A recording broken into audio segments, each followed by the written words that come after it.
Hello student, मेरा नाम है प्रदीप और आप देख रहे हैं next in computer training institute channel पे।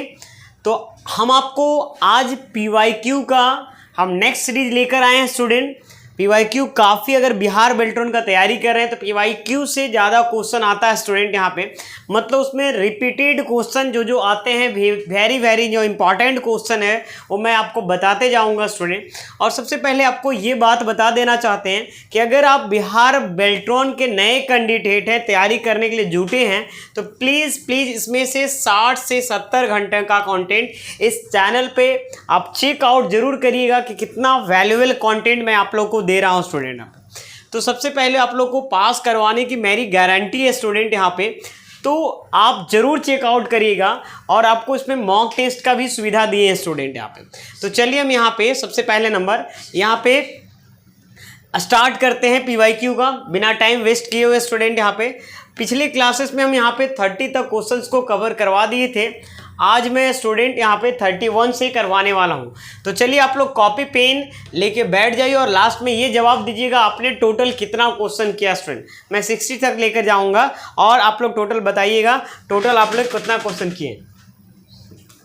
तो चलिए हम स्टार्ट करते हैं स्टूडेंट। यहाँ पे सबसे पहले यहाँ पे कंप्यूटर के, देखिए यहाँ पे लिखा हुआ है कंप्यूटर के प्रोसेसर में क्या होना चाहिए। कंप्यूटर के what should be in the computer processor, जवाब दीजिएगा।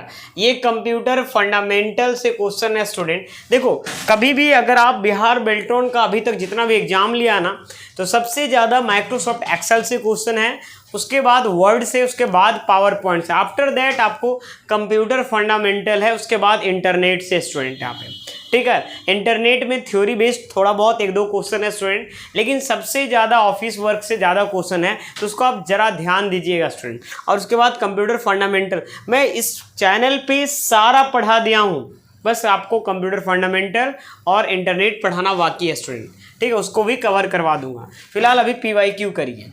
तो चलिए हम बताइएगा स्टूडेंट यहाँ पे कि what should be in the computer processor, क्या है ना जरूरी है, क्या चाहिए कंप्यूटर प्रोसेसर को। तो यहाँ पे सबसे पहले नंबर पे यहाँ पे देखो ये 2 नंबर सही आंसर हो जाएगा। क्या चाहिए? Control unit, ALU arithmetical logical unit, control unit है ना, और रजिस्टर चाहिए, ये 3 चीज़ें चाहिए आपको। What should be the computer processors, है ना। तो यहाँ पे सही जवाब मिल गया स्टूडेंट। ये आपका कितना नंबर क्वेश्चन है यहाँ पे 31 नंबर का।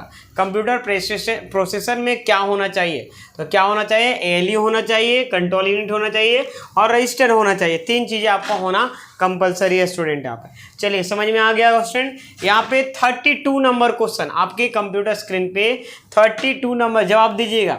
जब MS Excel 2000, देखिए MS Excel से फिर से क्वेश्चन है स्टूडेंट यहाँ पे, वेरी इंपॉर्टेंट क्वेश्चन है स्टूडेंट। यहाँ पे जितना भी इम्पॉर्टेंट क्वेश्चन है मैं आपको सारा करवाते जा रहा हूँ, आप लोग जरूर उसको आप अच्छे से देखिएगा और उसको साइड से जरूर नोट करिएगा स्टूडेंट। जब MS Excel 2016 शुरू होता है, क्या बोला?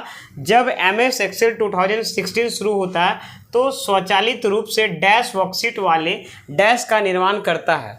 When MS Excel 2016 start it automatically build dash contain worksheet, है ना। तो बाय डिफॉल्ट क्या रहता है स्टूडेंट यहाँ पे, तो आपको वर्कबुक यहाँ पे 1 रहता है। क्या रहता है स्टूडेंट यहाँ पे?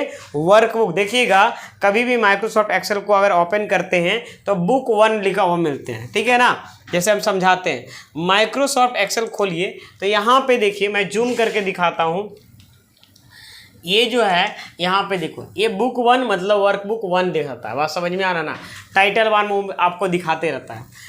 देखो ये भी क्वेश्चन आ सकता है कि जब हम मान लीजिए कि एक बार MS Excel को खोलते हैं और उसमें बाय डिफ़ॉल्ट ऊपर बुक 1 रहता है, और फिर से अगर हम एक नया फाइल लेते हैं तो फिर क्या हो जाएगा। तो स्टूडेंट जैसे आप न्यू पेज में कंट्रोल N से न्यू फाइल लेते हैं तो ऑटोमेटिक ये आपका बुक 2 हो जाएगा। क्या हो जाएगा? बुक 2 हो जाएगा। फिर अगर एक बार और लेते हैं तो बुक 3 का हटेगा कब? जब आप कोई भी फाइल का नाम सेव कर देंगे तो फाइल का नाम आ जाएगा उसके जगह पे, बुक 1 बुक 2 के जगह पे। बात समझ में आ रहा ना। चलिए स्टार्ट करते हैं स्टूडेंट यहाँ पे अपने। तो 2 का जो सही आंसर होगा फर्स्ट नंबर हो जाएगा, है ना, वर्कबुक 1 हो जाएगा। विच of the following is note and output. देखिए कंप्यूटर फंडामेंटल से जितना भी क्वेश्चन है ना बहुत इजी क्वेश्चन है। कोई का स्कैनर के बारे में पूछ रहा है तो कोई आउटपुट के बारे में पूछ रहा है, स्टूडेंट ऑपरेटिंग सिस्टम के बारे में पूछ रहा है, तो काफ़ी आसान क्वेश्चन रहता है। विच of the following is a note and output device. इसमें से कौन आउटपुट डिवाइस नहीं है। देखो प्रिंटर भी एक प्रकार का आउटपुट डिवाइस है, ये आउटपुट डिवाइस है। प्लोटर भी एक प्रकार का प्रिंटर है जो बैनर वगैरह प्रिंटिंग करने का काम आता है, तो ये भी एक आउटपुट डिवाइस है स्टूडेंट। आप मॉनिटर जिसमें हम देख रहे हैं, ये तो ऐसे स्मार्ट बोर्ड है, तो मॉनिटर भी एक प्रकार का क्या है, आउटपुट डिवाइस है, आउटपुट डिवाइस है। लेकिन ये कीबोर्ड जो है कैसा डिवाइस है स्टूडेंट, यहाँ पे इनपुट डिवाइस है। ये चीज़ें हम ये सब चीज़ें कवर कर चुके हैं कि इनपुट डिवाइस क्या क्या होता है और आउटपुट डिवाइस, जिसका लगभग हमको लगता है पार्ट 1 या पार्ट 1 से लेकर पार्ट 10 में मैं कवर किया हूँ। ठीक है, आप चेकआउट जरूर करिएगा स्टूडेंट यहाँ पे। अब यहाँ पे नेक्स्ट चलते हैं स्टूडेंट, यहाँ पे MS एक्सेल में हाइपरलिंक जोड़ने के लिए शॉर्टकट कुंजी क्या है। देखो MS एक्सेल में, in MS Excel what is the shortcut key to add a hyperlink. Hyperlink का इसमें जो शॉर्टकट की होता है Ctrl+K होता है। क्या होता है स्टूडेंट यहाँ पे, Ctrl+K। किसका शॉर्टकट की है, हाइपरलिंक का। हाइपरलिंक का शॉर्टकट क्या होता है, Ctrl+K होता है। अच्छा Ctrl+K से हाइपरलिंक होता है, तो Ctrl+H से क्या होता है स्टूडेंट यहाँ पे, रिप्लेस होता है। क्या होता है, रिप्लेस होता है। ठीक है, समझ में आ गया। और इससे क्या होता है, हाइपरलिंक। ये दोनों से कुछ नहीं होता है जो अभी हम छोड़ के रखे हैं। ठीक है, चलिए अब आगे बढ़ते हैं स्टूडेंट। यहाँ पे MS वर्ड, ये देखिए MS वर्ड से क्वेश्चन है यहाँ पे। ये वाला भी जो क्वेश्चन है ना काफ़ी ज़्यादा इंपॉर्टेंट है स्टूडेंट, जो हाइपरलिंक से 1 नंबर का आ जाएगा स्टूडेंट यहाँ पे। ठीक है, लिखा हुआ है यहाँ पे MS वर्ड डॉक्यूमेंट के अंत में, MS वर्ड डॉक्यूमेंट के लास्ट में निम्नलिखित में से कौन सा आइटम होता है। देखिए कितना मतलब समझ में आ रहा ना, यहाँ पे क्या बोला है कि MS वर्ड, यहाँ पे बोला which of the following item is, है ना, is at the end of an MS word document. MS word के डॉक्यूमेंट के एंड में कौन सा ऑप्शन होता है। तो यहाँ पे बोला है टास्क। पहले देखो यहाँ पे ये समझना कि ये क्या क्या ऑप्शन है। तो टास्क बार बोला है यहाँ पे, ठीक है ना, उसके बाद बोला कि मेनू बार, उसके बाद बोला एंड नोट, और उसके बाद बोला हेडर। कुछ बच्चा पता है 90% बच्चा यहाँ पे ये वाला लगा के आ जाएंगे कि टास्क बार सबसे नीचे रहता है, एंड में रहता है। नहीं, तो यहाँ पूछ रहा है MS वर्ड में, तो MS वर्ड में क्या होगा बताइए। तो यहाँ पे तो MS वर्ड में यहाँ पे एंड नोट हो जाएगा। क्या हो जाएगा स्टूडेंट, यहाँ पे एंड नोट होगा। एंड नोट समझते हैं ना, कहाँ रहता है, रेफरेंस टैब में रहता है, रेफरेंस मेनू में रहता है। देखिए यहाँ पे आप जाइएगा यहाँ पे रेफरेंस टैब में, और रेफरेंस टैब में यहाँ पे देखिए आपको एक ऑप्शन मिलेगा एंड नोट। यहाँ पे जूम करके मैं दिखा देता हूँ। यहाँ पे ये रेफरेंस टैब में आपको क्या मिलेगा, एंड नोट। इसका शॉर्टकट की क्या होता है एंड नोट का बच्चे, तो एंड नोट का जो शॉर्टकट की होता है Ctrl+Alt, है ना, Alt+Ctrl+D बोल सकते हैं, या Alt+Ctrl+D भी बोल सकते हैं, या Ctrl+Alt+D बोल सकते हैं। किसका, एंड नोट का। और फुट नोट का शॉर्टकट की क्या होता है, तो यहाँ पे Ctrl और Alt और F, या Alt+Ctrl+F भी बोल सकते हैं। ठीक है, चलिए यहाँ पे समझ में आ गया। तो ये सही आंसर होगा। 90% बच्चे ये गलत जवाब देकर आएंगे यहाँ पे। ठीक है, क्योंकि वो समझ लेंगे एंड में पूछा, तो एंड में पूछा है तो ये टास्क बार होता है। लेकिन यहाँ पे ये ध्यान नहीं देंगे, क्योंकि ये वाला ऑप्शन ही नहीं उनका दिमाग में आएगा, इसलिए वो चीज़ें ध्यान में नहीं देंगे। नेक्स्ट क्वेश्चन यहाँ पे क्या है, 36 नंबर क्वेश्चन, जवाब दीजिएगा आप लोग। डैश में डैश का उपयोग कंप्यूटर की जाने वाली कार्रवाइयों तथा वर्ण स्ट्रिंग का प्रतिनिधित्व करने के लिए किया जाता है, जो कंप्यूटर की मेमोरी में उन स्थानों को, पतों को दर्शाता है जहां संख्याएं संग्रहित होते हैं। अब यहाँ पे हम इसको थोड़ा सा इंग्लिश पढ़ लेते हैं ताकि अच्छे से और भी क्लियर समझ में आ जाए कि dash dash is used to represent the action a computer performs and character string. क्या बोला यहाँ पे, character string that represent the address of the location in the computer memory where operands है ना आर स्टोर्ड। तो यहाँ पे कहाँ ऑपरेंड्स स्टोर रहता है, तो यहाँ पे बोला है, यहाँ पे असेंबली लैंग्वेज है ना निमोनिक्स, क्या बोला असेंबली लैंग्वेज निमोनिक्स।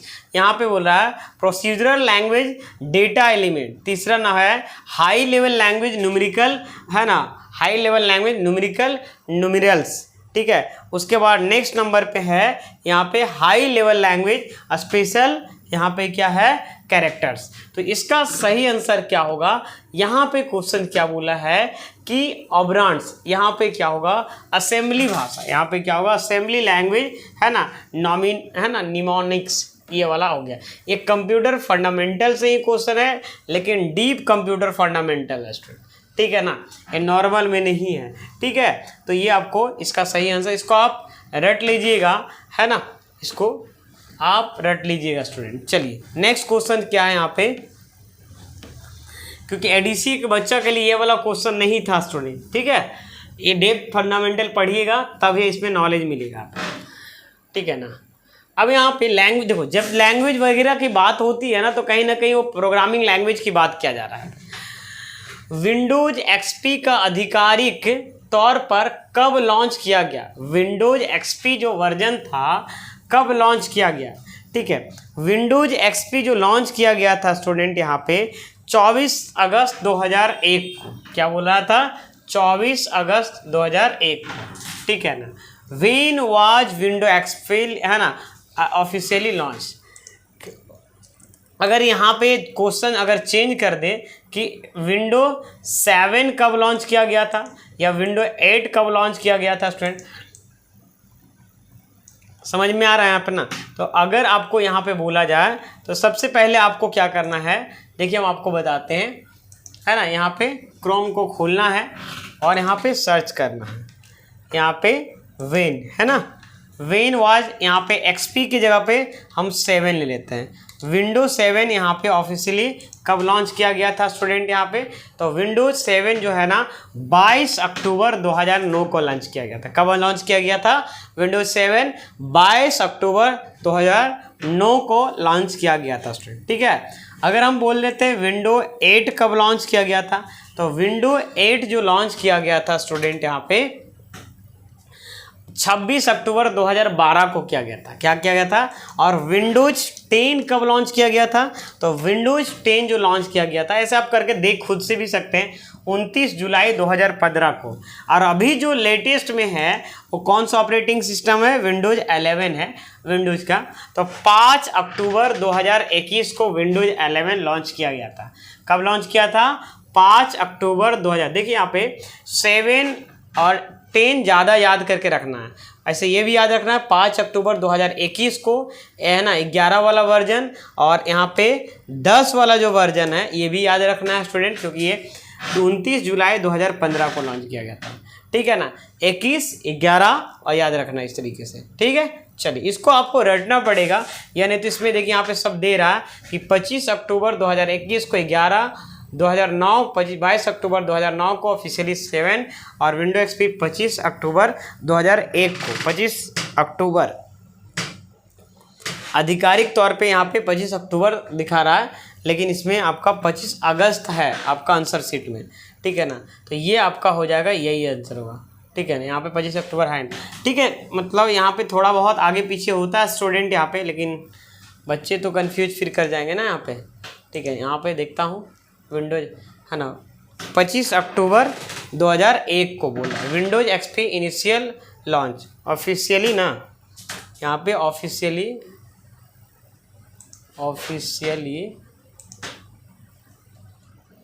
अच्छा विंडोज एक्सपी मैं करके देखता हूँ यहाँ पे कब बता रहा है। विंडोज एक्सपी जो है हाँ 25 अक्टूबर 2001 को, ठीक है ना। लेकिन इसमें आपका जो है 25 अक्टूबर नहीं दिया हुआ है, 24 अगस्त, ठीक है। आधिकारिक तौर पे है ना ऑफिशियली लॉन्च यहाँ पे ये किया गया था, लेकिन स्टूडेंट यहाँ पे आंसर में ये बता रहा है 25 अक्टूबर 2001 को, लेकिन ये आंसर में 25 अक्टूबर 2001 है ही नहीं, कहीं है क्या, नहीं है स्टूडेंट, ठीक है ना। तो 24 अगस्त 2001 बता रहा है, ठीक है ना। इसका मतलब क्या है, इसको हम विकिपीडिया में जाते हैं और इसका वर्जन के बारे में इसको थोड़ा सा आप लोग अपने से भी इसको क्या कर लेना, ठीक है, देख लीजिएगा, क्योंकि देखिएगा तभी समझ में आएगा आप, ठीक है ना अपना, ठीक है। कब कौन लॉन्च किया गया था ये आपको देखना पड़ेगा, बात समझ में आ रहा है ना यहाँ पे, तभी हो पाएगा यहाँ पे, ठीक है ना।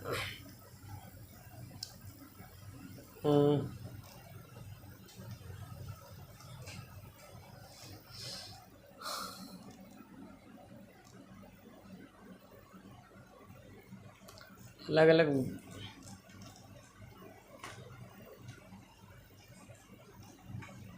अरे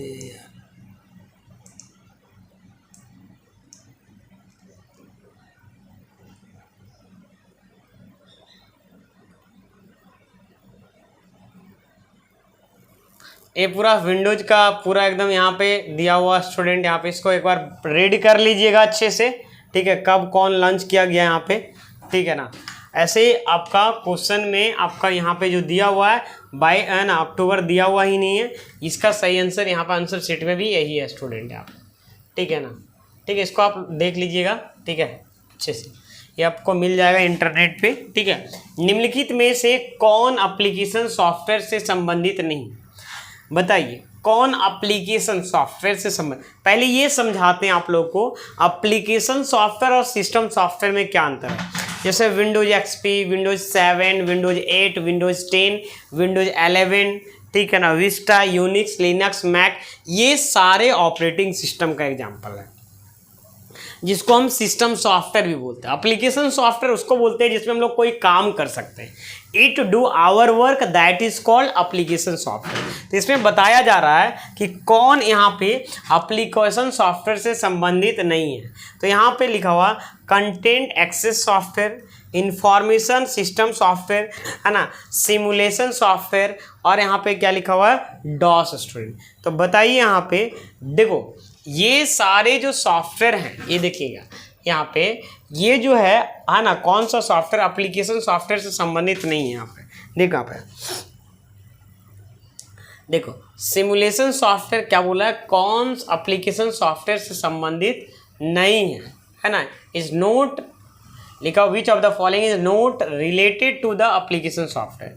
तो यहाँ पे देखो, तो देखो ये सब एप्लीकेशन सॉफ्टवेयर है, यहाँ पे दिख रहा है आपको, एप्लीकेशन सॉफ्टवेयर से रिलेटेड जो करता हुआ नहीं है ये है। क्यों? क्योंकि ये बता ही रहा है, इसका नाम ही है डॉस, डिस्क ऑपरेटिंग सिस्टम। ये ऑपरेटिंग सिस्टम है, ये कैसा सॉफ्ट सिस्टम है, ऑपरेटिंग सिस्टम है। कहीं ना कहीं ये बताया जा रहा है ये कि ये ऑपरेटिंग सिस्टम क्या करता है, कंप्यूटर को चलाने में मदद करता है, ठीक है ना। तो यहाँ पे एप्लीकेशन सॉफ्टवेयर, ये सारा एप्लीकेशन सॉफ्टवेयर है। तो यहाँ पूछा क्या कि कौन एप्लीकेशन सॉफ्टवेयर से संबंधित नहीं है, तो डॉस एप्लीकेशन सॉफ्टवेयर से संबंधित नहीं है। ये किस सॉफ्टवेयर से संबंधित है, सिस्टम सॉफ्टवेयर से संबंधित है, जिसको हम ऑपरेटिंग सिस्टम बोल सकते हैं। अच्छा, माइक्रोसॉफ्ट विंडोज, क्या लिखा यहाँ पे, माइक्रोसॉफ्ट विंडोज डैश एक उदाहरण है, in is an example of Microsoft Windows. Microsoft है ना, विंडोज जो है किसका उदाहरण है, बताइए, is example of Microsoft Windows, database का, डेटाबेस माइक्रोसॉफ्ट विंडोज जो है ऑपरेटिंग सिस्टम का, वर्ड प्रोसेसिंग का, एप्लीकेशन प्रोग्राम का। तो देखो विंडो माइक्रोसॉफ्ट विंडोज जो है एक ऑपरेटिंग सिस्टम का एग्जाम्पल है, सॉरी कहाँ गया, हाँ, ऑपरेटिंग सिस्टम का एग्जाम्पल है, सेकेंड नंबर हो जाएगा स्टूडेंट। माइक्रोसॉफ्ट विंडोज जो है ये किसका सॉफ्टवेयर का एग्जाम्पल है, ऑपरेटिंग सिस्टम का एग्जाम्पल है स्टूडेंट, ठीक है। जैसे माइक्रोसॉफ्ट विंडोज में, जिसमें विंडो एक्सपी 7, 8, 10 है ना, 11, 8.1, ये सारे ऑपरेटिंग सिस्टम आते हैं। ऑपरेटिंग सिस्टम का काम क्या होता है, it manage all the resources of the computer system. जितने भी कंप्यूटर में रिसोर्सेज होते हैं, जितने भी इनपुट, प्रोसेसिंग और आउटपुट डिवाइस को जो मैनेज करने का काम करता है वो कौन करता है स्टूडेंट, ऑपरेटिंग सिस्टम ही करता है स्टूडेंट। चलिए अब आगे बढ़ते हैं स्टूडेंट यहाँ पे, ठीक है।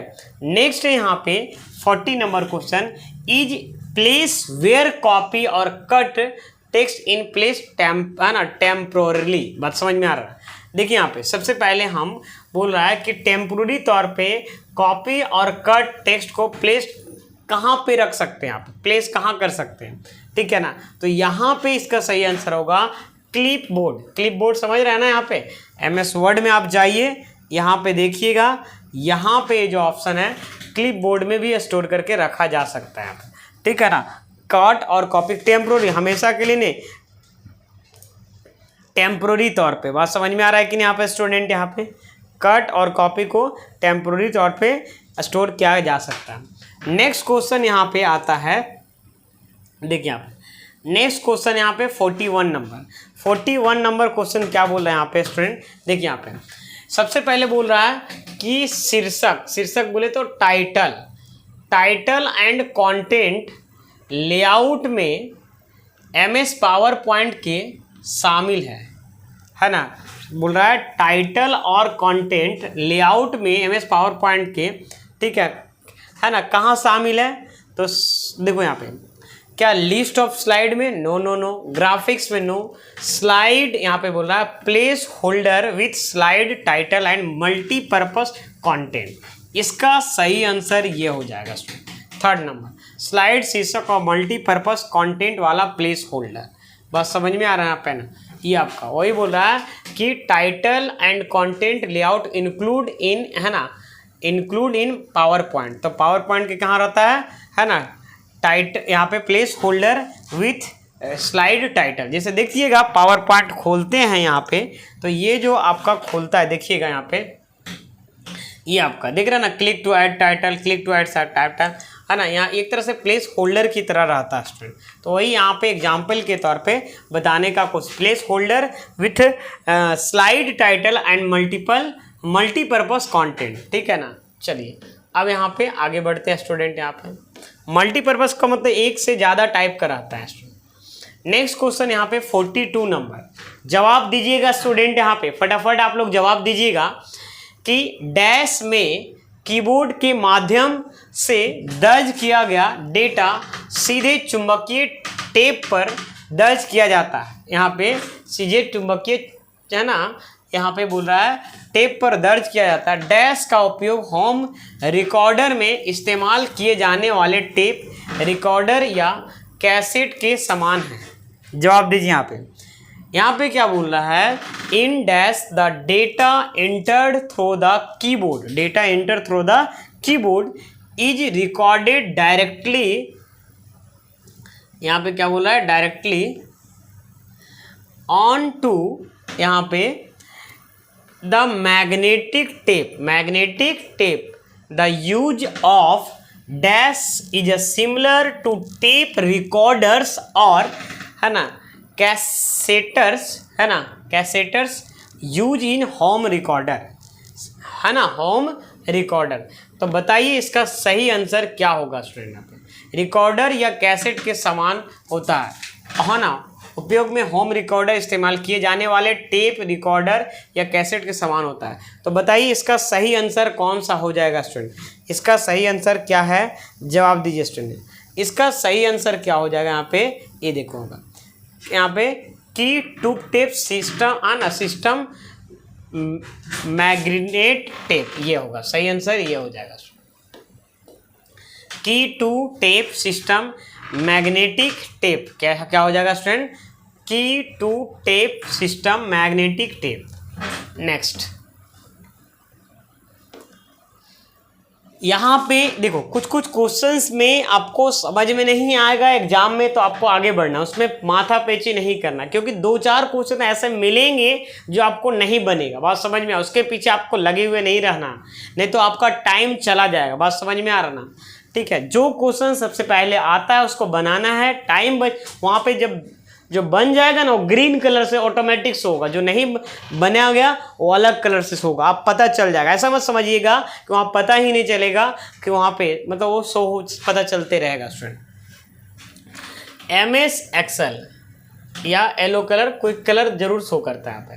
देखिए क्या लिखा हुआ, MS एक्सेल 2016 में सेल्स में डैश फॉर्मेट को लागू करने के लिए सेल्स की वांछित सीमा चुनी, ठीक है ना, वांछित सीमा चुने स्टूडेंट। आप होम टैब पर डैश समूह के अंदर उस कॉम्बो बॉक्स पर क्लिक करें जिसमें जनरल मान दिखाता है और सूची में नंबर चुने, है ना, सूची में क्या चुने, नंबर चुने, है ना।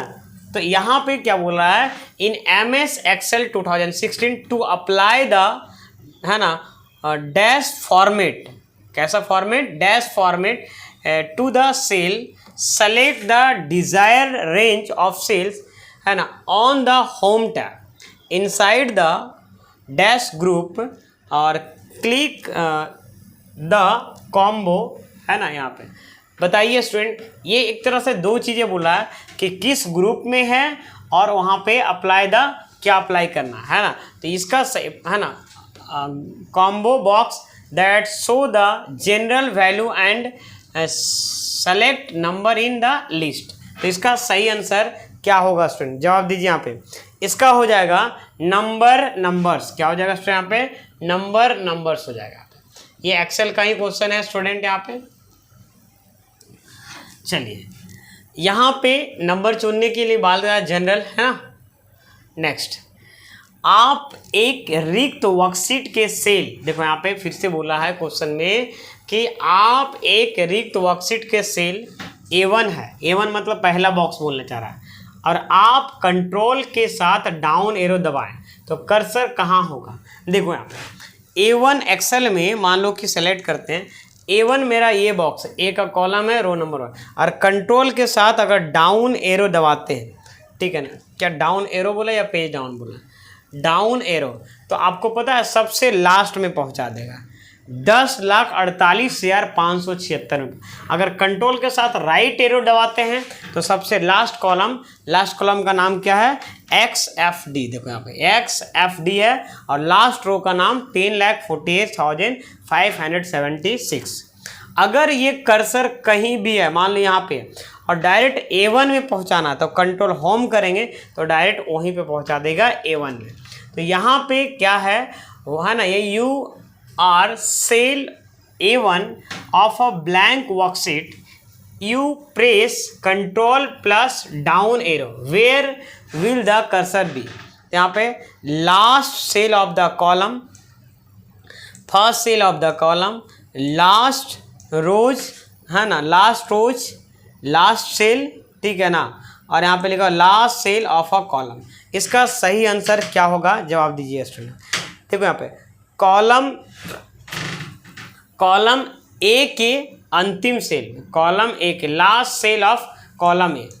देखो अगर A1 में रहेगा तो A1 का सबसे लास्ट कॉलम में पहुंच जाएगा, ठीक है ना, A1 का सबसे लास्ट कॉलम। इसका सही आंसर ये हो जाएगा। रो का लास्ट में नहीं, कॉलम का लास्ट में पहुंचेगा। रो का लास्ट हो तो उधर साइड होगा, XFD की तरफ होगा। बात समझ में आ रहा है कि ना। चलिए अब आगे बढ़ते हैं। यहाँ पे अनुप्रयोग सॉफ्टवेयर है, एप्लीकेशन सॉफ्टवेयर, इसमें से कौन है, जवाब दीजिएगा स्टूडेंट यहाँ पे, है ना, जवाब दीजिए यहाँ पे। सबसे पहले यूज टू, है ना, रिड्यूस, यहाँ पे क्या बोला है, कैम्पेबिलिटी, है ना,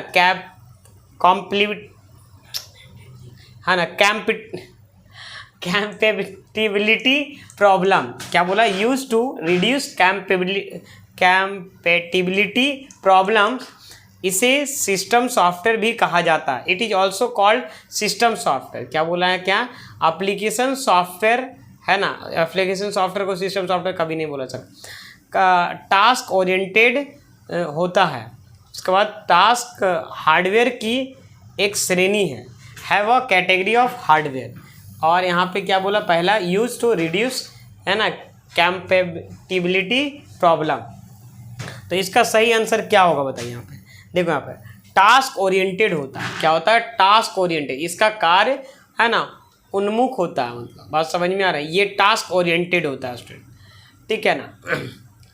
टास्क ओरिएंटेड कहने का मतलब क्या है, तो एप्लीकेशन सॉफ्टवेयर एक टास्क ओरिएंटेड होता है, टास्क करवाता है और करता भी है स्टूडेंट, ठीक है। चलिए यहाँ पे नेक्स्ट है, यहाँ पे आप MS एक्सेल में होम मेनू में, क्या बोल रहा है यहाँ पे, आप MS एक्सेल में होम मेनू में डैश ग्रुप में रैप टेक्स्ट विकल्प पा सकते हैं। देखिए यहाँ पे मतलब कहीं ना कहीं यहाँ पे बता रहा है कि किस ग्रुप में आप विकल्प रैप टेक्स्ट का पाएंगे। देखो अभी हम बताए थे ना कुछ देर पहले, तो रैप टेक्स्ट आपको मिलेगा अलाइनमेंट में। जब आपके देखिए यहाँ पे, ये देखिए ये जो ऑप्शन है रैप टेक्स्ट किस मेनू में है? होम टैब में। अभी हम जस्ट बताए थे, पिछले शायद वीडियो में बताए होंगे, ठीक है ना। मतलब ये देखिए आप, ये देखो, ये रैप टेक्स्ट ऑप्शन ये है। You can write a single line in multiple line in single box, single cell बोल सकते हैं। तो ये रैप टेक्स्ट किस ग्रुप में मिलेगा? होम टैब के अलाइनमेंट ग्रुप में मिलेगा, ठीक है। होम टैब के कौन से ग्रुप, थोड़ा जूम करके दिखाते हैं। होम टैब के कौन से ग्रुप में मिलेगा? अलाइनमेंट ग्रुप पे। ये देखो, ये है और यहाँ पे अलाइनमेंट ग्रुप है। और इसके मदद से होता क्या है, सिंगल बॉक्स में ऊपर नीचे करके आप लिख सकते हैं, जिसको हम बोलते हैं you can write a single cell in multiple line, है ना। चलिए, मतलब एक बॉक्स में आप मल्टीपल लाइन लिख सकते हैं रैप टेक्स्ट की मदद से, ठीक है ना। तो यहाँ पे सबसे पहले पूछा क्या, यहाँ पे ये पूछा है कि यहाँ पे जो ऑप्शन है, यहाँ पे होम मेनू के किस ग्रुप में रैप टेक्स्ट मतलब ऑप्शन होता है? तो कौन सा? अलाइनमेंट ग्रुप में होता है। किस समूह में होता है? अलाइनमेंट ग्रुप में होता है। MS Excel 2016 फाइल को कहा जाता है, MS Excel 2016 फाइल को कहा जाता है, क्या कहा जाता है स्टूडेंट? जवाब दीजिएगा आप। The MS Excel 2016 file is called workbook, है ना, वर्कशीट, डेटा शीट, डॉक्यूमेंट। देखो, MS Excel के फाइल को कहा जाता है वर्कबुक कहा जाता है। क्या कहा जाता है? MS Excel is every file known as workbook. क्या बोलेंगे? वर्कबुक, ठीक है। क्या बोलेंगे स्टूडेंट? यहाँ पे वर्कबुक बोलेंगे। समझ में आ गया यहाँ पे स्टूडेंट? यहाँ पे चलिए, अब यहाँ पे आगे बढ़ते हैं स्टूडेंट। यहाँ पे निम्नलिखित में से प्रेजेंटेशन की स्लाइड बनाने के लिए कौन सबसे अधिक उपयुक्त है? बताइए। निम्नलिखित में से प्रेजेंटेशन की स्लाइड बनाने के लिए, क्या बोला है? निम्नलिखित में से प्रेजेंटेशन की स्लाइड बनाने के लिए निम्नलिखित में से, है ना, निम्नलिखित में कौन सबसे अधिक उपयुक्त है? विच of the following is most suitable for making slide of presentation. ये बहुत आसान क्वेश्चन है। जावा तो कभी होगा ही नहीं, ये तो प्रोग्रामिंग लैंग्वेज है स्टूडेंट।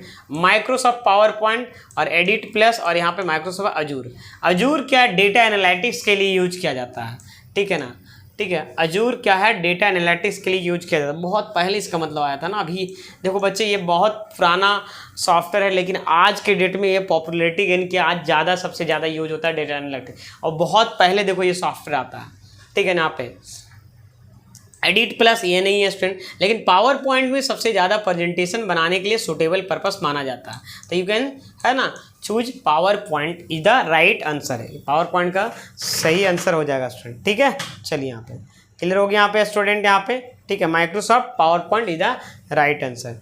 नेक्स्ट क्वेश्चन यहाँ पे क्या है? 49 नंबर। यहाँ पे लिखा हुआ है IE11 इंटरनेट एक्सप्लोरर का 11वां और अंतिम वर्जन है, ठीक है ना। 11वां अंतिम वर्जन है। इस वर्जन का निर्माण किसने किया था? माइक्रोसॉफ्ट किया था।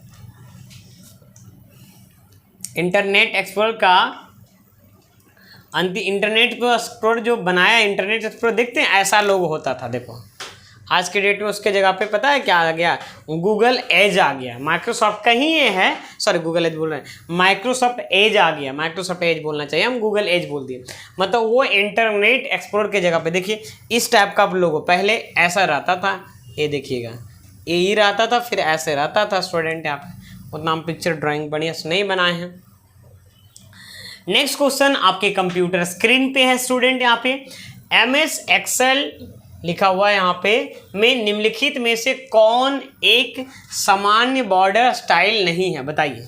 इन MS Excel which of the following is not a valid border style.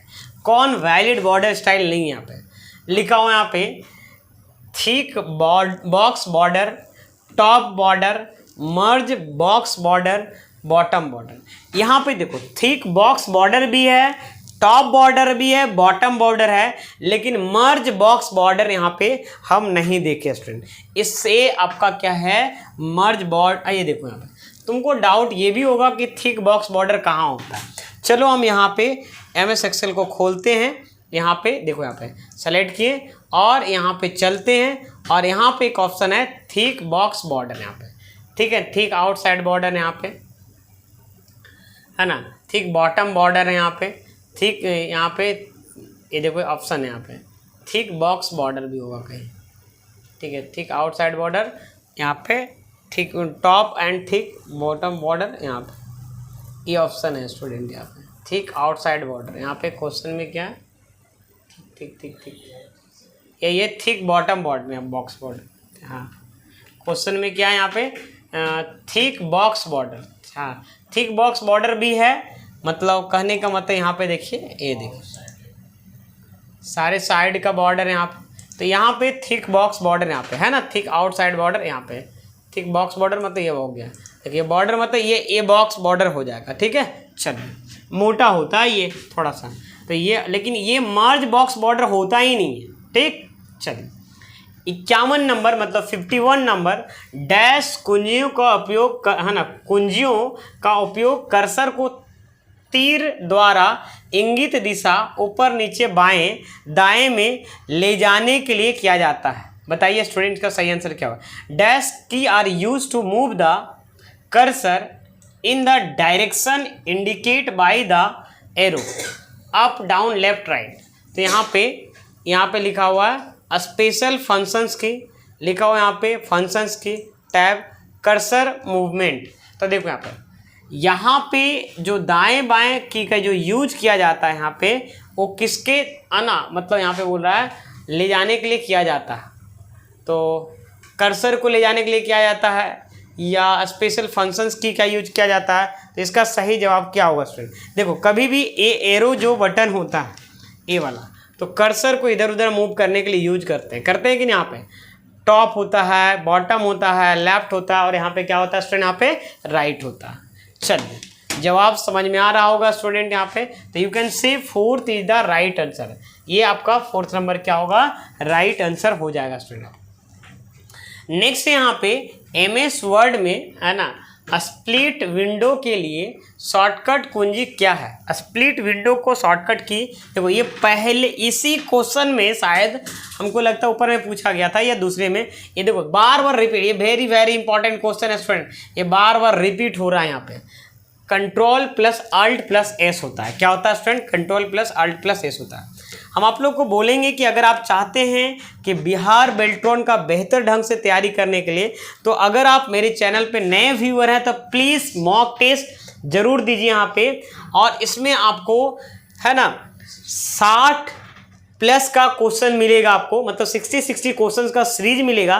तो आपको ये पता चलेगा है ना, 30 प्लस मॉक टेस्ट रहेंगे स्टूडेंट, मतलब टेक्स्ट नंबर ऑफ टेक्स्ट। और सर टेस्ट हम कब दे सकते हैं, तो कभी भी आप दे सकते हैं, परचेज करने के बाद कभी भी दे सकते हैं। इसका प्राइस स्टूडेंट मात्र 49 रुपीज़ हम यहाँ पे रखे हैं स्टूडेंट, यहाँ पे कितना 49।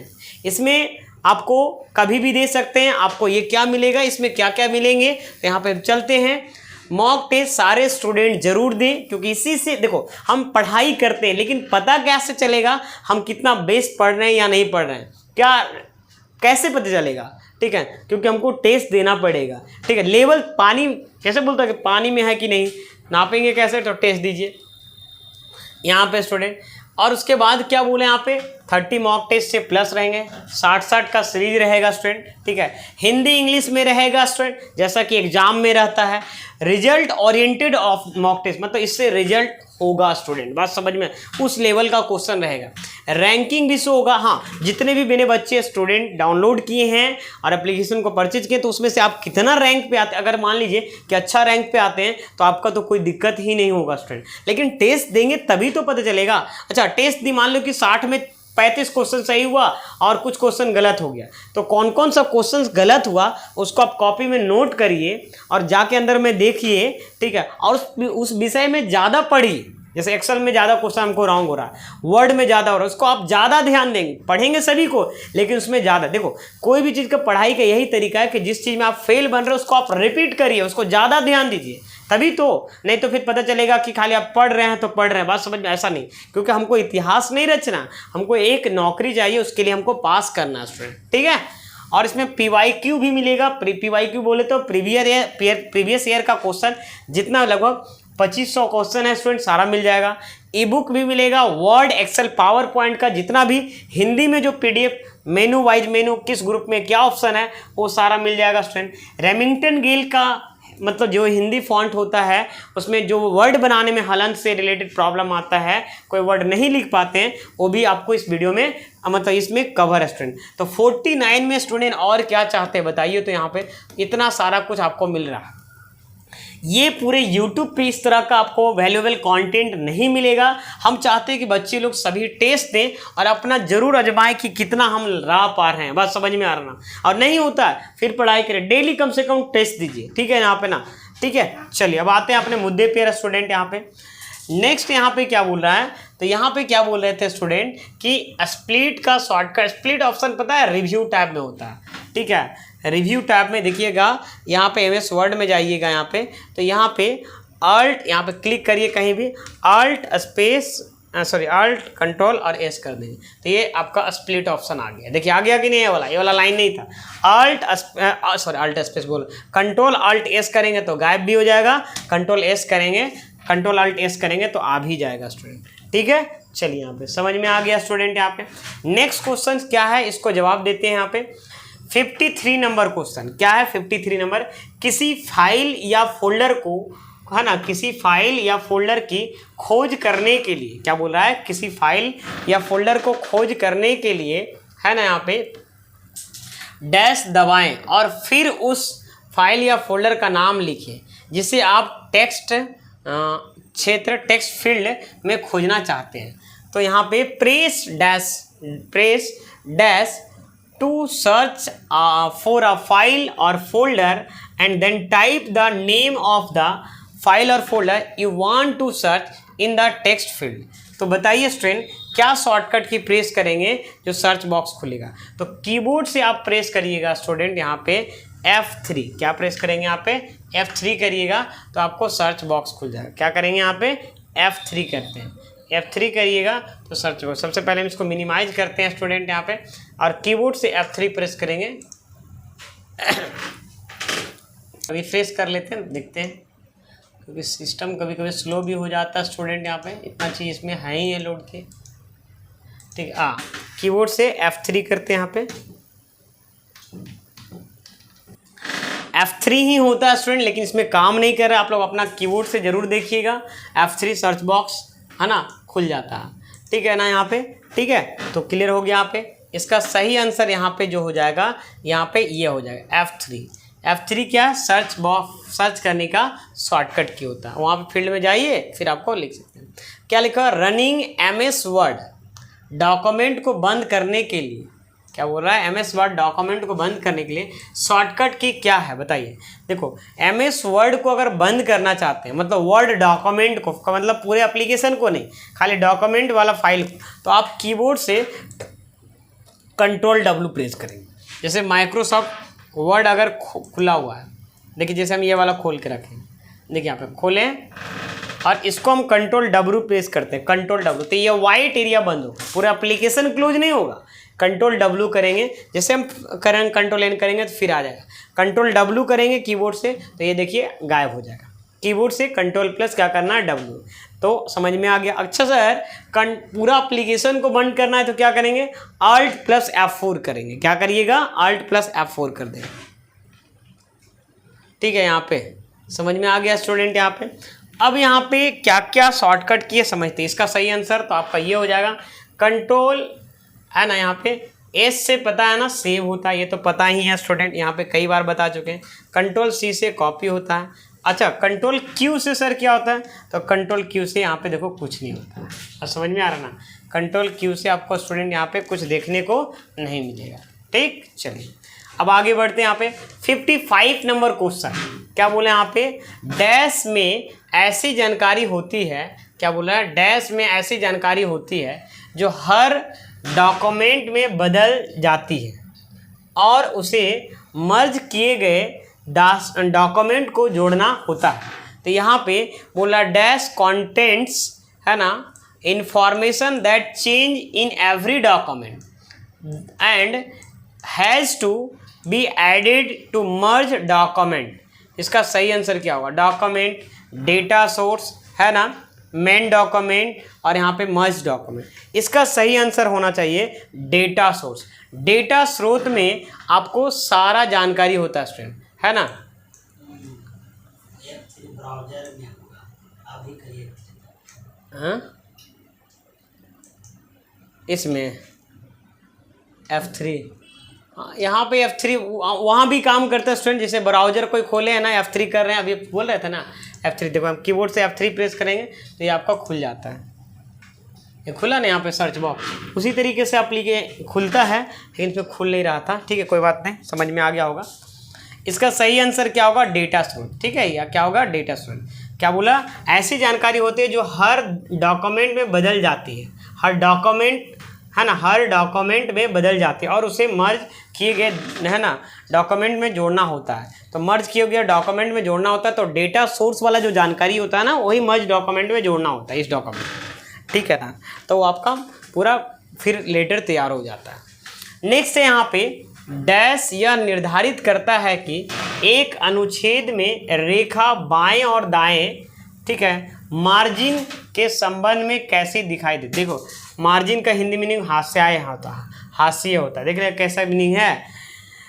Dash determines how the lines in a paragraph appear with the respect to the left and right margin. तो लेफ्ट एंड राइट मार्जिन यहाँ पे क्या सही आंसर होगा स्टूडेंट? जवाब दीजिएगा। यहाँ पे पैराग्राफ अलाइनमेंट क्या होगा यहाँ पे स्टूडेंट? यहाँ पे ये आपका सही आंसर हो जाएगा। पैराग्राफ अलाइनमेंट क्या हो जाएगा यहाँ पे? Paragraph alignment. ठीक है, चलिए नेक्स्ट क्वेश्चन क्या है यहाँ पे? 57 नंबर। How many time? यहाँ पे 57 नंबर डैश से आपको यह जानने में मदद मिलता है कि आईपी एड्रेस का कौन सा भाग नेटवर्क की पहचान करता है और कौन सा भाग नोड की पहचान करता है। तो किससे पता चलता है स्टूडेंट? नेटवर्क मास्क, मल्टीप्लेक्सिंग और सब नेटिंग और राउटिंग। इसका सही आंसर स्टूडेंट क्या होगा? जवाब दीजिएगा स्टूडेंट। इसका सही आंसर क्या होगा स्टूडेंट? यहाँ पे नेटवर्क मास्क से पता चलता है कि कौन सा भाग यहाँ पे, ठीक है ना, ये देखिए ये हो गया सही आंसर, ये हो गया। नेटवर्क किससे पहचान करता है? कौन सा भाग नोड की पहचान करता है और नेटवर्क की पहचान करता है। किससे? नेटवर्क मास्क एक ऑप्शन होता है, उसी से पता होता है। ठीक है, चलिए नेक्स्ट क्या है यहाँ पे? 58 नंबर का आंसर बताइएगा स्टूडेंट। 58 नंबर का क्या होगा कि MS वर्ड की डैश सुविधा का उपयोग है ना संभावित गलतियों की जांच करने और फिर प्रत्येक सुधार की पुष्टि करने के लिए किया जा सकता है। Dash features of MS word can be use to check for है ना potential mistake and the confirm each correction. इसका सही आंसर होगा न्यू कमेंट से तो कमेंट होता है, स्मार्ट आर्ट नहीं होता, स्मार्ट लुकअप तो कुछ होता ही नहीं है। यहाँ पे स्पेलिंग एंड ग्रामर के मदद से स्टूडेंट क्या होता है? कोई भी चीज़ को हम चेक करते हैं। तो इसका सही आंसर यहाँ पे 2 नंबर हो जाएगा, ये वाला सही आंसर हो जाएगा। Second is the right answer. Next question यहाँ पे क्या बोला है? निम्नलिखित में से कौन सा MS एक्सेल का मान्य लॉजिक फंक्शन नहीं है? देखो यहाँ पे logic which of the following is a not a valid logical function of MS Excel. कौन वैलिड लॉजिकल फंक्शन नहीं है स्टूडेंट? यहाँ पे देखो, यहाँ पे इफ एक लॉजिकल फंक्शन है, यस है, ठीक है, ये भी है स्टूडेंट यहाँ पे और भी है, लेकिन यहाँ पे बोला note a valid logical function. Count is a static function. एक ऐसा फंक्शन है STATIC, तो कहीं ना कहीं ये लॉजिकल फंक्शन तो नहीं है। तो you can say count is the right answer. कैसे पता चलेगा? जब हम फार्मूला मेनू आप लोग को पढ़ा रहे थे तो हम इसको आप लोग को भागो रे भाई, ठीक है, फार्मूला मेनू जैसे हमें माइक्रोसॉफ्ट एक्सेल को खोलते हैं तो आप फार्मूला टैब में जाइएगा। देखिए हम फार्मूला टैब में गए हैं और यहाँ पे हम चलते हैं लॉजिकल में, और लॉजिकल में आप देखिएगा क्या क्या है। तो एंड है, इफ है और है, ठीक है ना। और स्टैटिकल फंक्शन में क्या है? स्टैटिकल फंक्शन मतलब मैथ का फंक्शन में एक काउंट वाला फंक्शन होगा। देखिए यहाँ पे कहीं दिख रहा है आपको? यहाँ पे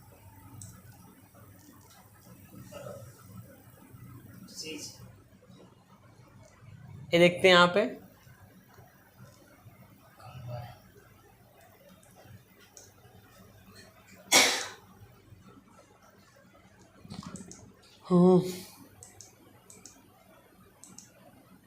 दिख नहीं रहा है, लेकिन इसमें काउंट तो होगा ही।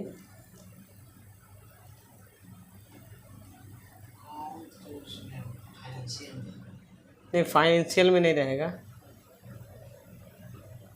स्टैटिकल डेट एंड टाइम में नहीं होगा, टेक्स्ट में नहीं होगा,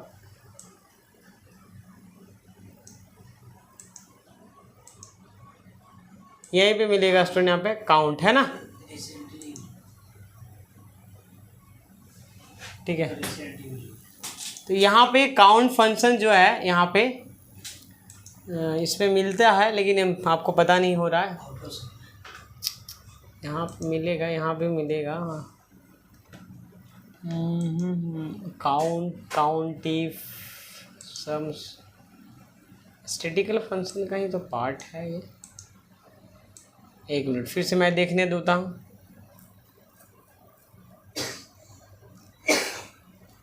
चलो छोड़ो, समझ में आ गया यहाँ पे ना। तो इसका सही आंसर क्या होगा स्टूडेंट यहाँ पे, ठीक है, ये हो जाएगा, ठीक है। नेक्स्ट है 60 नंबर क्वेश्चन। MS Excel 2016 में डेटा को विजुअल रूप से डिफ़ॉल्ट है ना, विजुअल रूप से फिल्टर करने के लिए है ना स्लाइसर बटन MS Excel में इंसर्ट टैब में किस ग्रुप में उपलब्ध होता है। तो देखिए यहाँ पे स्टूडेंट, स्लाइसर जो टैब होता है ना, स्लाइसर इंसर्ट टैब के किस ग्रुप में होता है। स्लाइसर ऑप्शन, स्लाइसर समझते हैं ना, जब पाइवोट टेबल बनाइएगा तो उसमें दिखाएगा। तो फिल्टर ग्रुप में रहता है। कौन सा ग्रुप में रहता है student? Filter. You can say filter is the right answer यहाँ, ठीक है। समझ में आ गया स्टूडेंट। यहाँ पे हम आप लोग को बोलेंगे कि अगर बिहार बेल्टोन का अगर आप तैयारी कर रहे हैं ना, तो आप ज़रूर टेस्ट दीजिए और आपको पता चलेगा कि आपका लेवल क्या है स्टूडेंट यहाँ पे। तो आज के वीडियो में इतना ही, मिलते हैं कोई नेक्स्ट वीडियो में स्टूडेंट। अगर आप नए व्यूअर हैं तो प्लीज़ सब्सक्राइब करिए स्टूडेंट। पुराने व्यूअर या नए व्यूअर हैं तो प्लीज़ है ना, आप वीडियो को ज़रूर शेयर करिए, लोगों तक पहुँचाए। काफ़ी काफ़ी मेहनत लगता है स्टूडेंट आप लोग को क्लास देने में, ठीक है। थोड़ा सा मोटिवेशन की ज़रूरत है। अगर कंटेंट अच्छा लगता है तो प्लीज़ इनकरेज करने के लिए आप कमेंट सेक्शन में पॉजिटिव कमेंट जरूर करिएगा। इससे मेरे का मोटिवेशन बढ़ता है और आप लोग को लिए बेहतर से बेहतर कंटेंट बनाने का हम कोशिश करते हैं। Thank you.